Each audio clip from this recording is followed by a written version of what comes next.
Olha, em coisa de 10 anos, o futebol viu talvez a história mais maluca de todas. De glória e humilhação, sabe? A trajetória do Leicester City não é só sobre eles terem ganhado o impossível. É sobre como, mesmo lá no topo, a queda pode ser, nossa, vertiginosa. Bora entender como que um milagre desses vira um baita alerta para o esporte inteiro. Essa frase, ela resume perfeitamente o tamanho da tragédia. Porque não foi só um declínio, foi uma desintegração total. Pensa bem, de enfrentar os gigantes da Europa na Champions League a ter que se preparar para jogar na terceira divisão inglesa. Para a gente sacar como isso foi acontecer, a gente precisa voltar lá pro comecinho de tudo. Esse contraste aqui na tela fala por si só, né? De um lado, a pura euforia de 2016, o ponto mais alto do futebol inglês. Do outro, a desolação uma década depois. A grande pergunta que fica no ar é como um clube que fez o impossível conseguiu se perder de um jeito tão completo. Bom, toda grande queda começa com a grande subida. E a do Leicester não foi só grande não, foi um milagre. Para a gente conseguir entender o tamanho do abismo, primeiro a gente precisa escalar a montanha, que foi o ano de 2016, um feito que simplesmente reescreveu as regras do jogo. 5.000 para 1. É isso mesmo, vou repetir. 5.000 para 1. Isso não era só uma chance remota, isso era coisa de fantasia de filme. As casas de apostas, para ter uma ideia, davam mais chance para, sei lá, um monstro mítico ser encontrado do que para o Leicester ser campeão. E mesmo assim, o impossível aconteceu. Mas ó, o milagre de 2016 não surgiu do nada não. Ele foi forjado no fogo da temporada anterior, na famosa Grande Fuga. O time passou 140 dias na lanterna e aí, do nada, conseguiu uma sequência incrível de vitórias para se salvar. Essa mentalidade de lutar contra tudo e contra todos foi o verdadeiro combustível para a temporada do título. E o elenco? Era basicamente uma coleção de rejeitados, caras que o futebol de elite tinha simplesmente ignorado.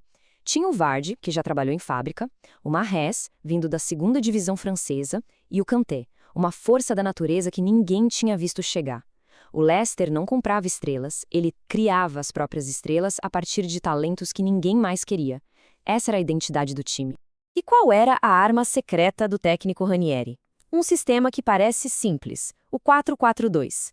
A tática era claríssima: defender em bloco, sufocar o adversário com a energia infinita do Kanté e, assim que roubasse a bola, lançar para o Vardy usar sua velocidade supersônica. Era um futebol reativo, letal e que encaixou como uma luva para aquele grupo de jogadores. O título não foi o fim da história. Pelo contrário, o Leicester se estabeleceu, ganhou mais troféus e provou que aquele milagre não foi um simples acaso.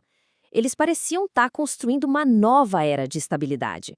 Mas foi justamente no auge dessa nova glória que uma tragédia abalou as fundações do clube de um jeito que ninguém poderia imaginar. E eles não pararam por aí. Fizeram uma campanha histórica na Champions League, chegando nas quartas. E em 2021, conquistaram a primeira FA Cup da história do clube, um momento de pura emoção. O Leicester parecia ter achado o equilíbrio perfeito. Um clube com alma de azarão, mas com a consistência de um time grande. Esse dia mudou absolutamente tudo. A morte de Vichai Srivadhanaprabha não foi só a perda do dono do clube. Foi a perda do arquiteto, do coração do projeto. Vichai era a personificação da filosofia que levou ao milagre. Sem ele, o clube perdeu mais do que um líder, perdeu o seu norte. Com a morte do Vichai, a cultura que ele construiu começou aos poucos a desmoronar. A prudência deu lugar a uma ambição meio cega, e as decisões inteligentes foram sendo trocadas por gastos imprudentes. As fundações do clube começaram a rachar, uma por uma. E aqui a gente vê o choque de filosofias. O modelo do Vichai era todo baseado em inteligência, em achar talentos escondidos, em ter responsabilidade com o dinheiro. Já o novo modelo, liderado pelo filho dele, o Top, tentou imitar os gigantes da liga. Contratou caro, inflacionou salários e aos poucos foi perdendo aquela identidade de azarão que tornava eles tão especiais. E os números? Bom, os números não mentem. A folha salarial disparou para o nível de clube de elite, quase 6 vezes maior do que na temporada do título. O problema é que a receita do Leicester não cresceu junto. Basicamente, eles estavam gastando um dinheiro que não tinham. E no meio dessa gestão financeira toda arriscada, teve um erro fatal. Uma falha que é quase inacreditável de se pensar. Eles não colocaram cláusulas de rebaixamento nos contratos dos jogadores. Sabe o que isso significa? Que mesmo caindo de divisão, o clube ainda era obrigado a pagar salários de Premier League. Foi a armadilha financeira perfeita. e eles caíram de cabeça nela. Com os problemas acontecendo nos bastidores, era inevitável que isso se refletisse em campo.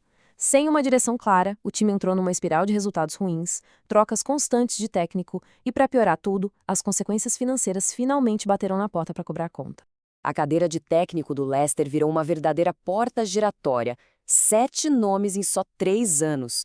Com essa rotatividade toda, é impossível construir um projeto, criar uma identidade de jogo ou mesmo ter confiança no vestiário. Era o sintoma claro de um clube em pânico, sem nenhum plano. E quando parecia que nada podia ficar pior, veio a punição. 6 pontos a menos por violações financeiras.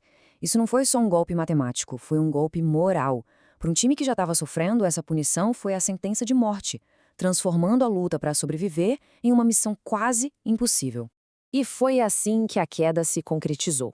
O empate em casa, na frente da própria torcida, selou o rebaixamento.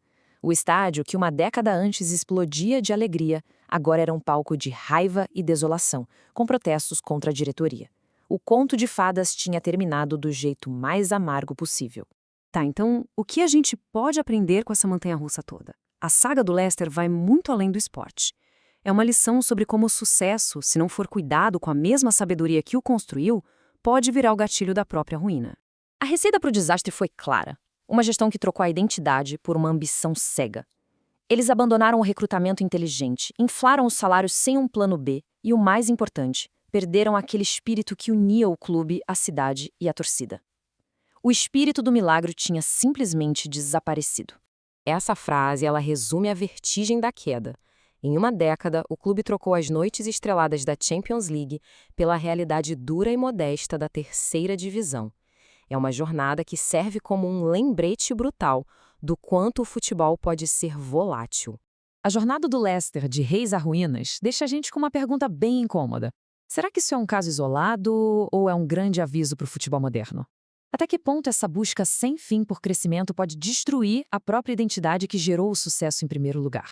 A discussão com certeza está aberta. E aí, o que acharam dessa história? Se essa análise aqui ajudou a entender essa montanha-russa que foi o Leicester, deixa um like aí pra gente, comenta aqui embaixo o que você pensa disso tudo e, claro, se inscreve pra gente continuar trazendo mais histórias assim, que vão muito além do campo.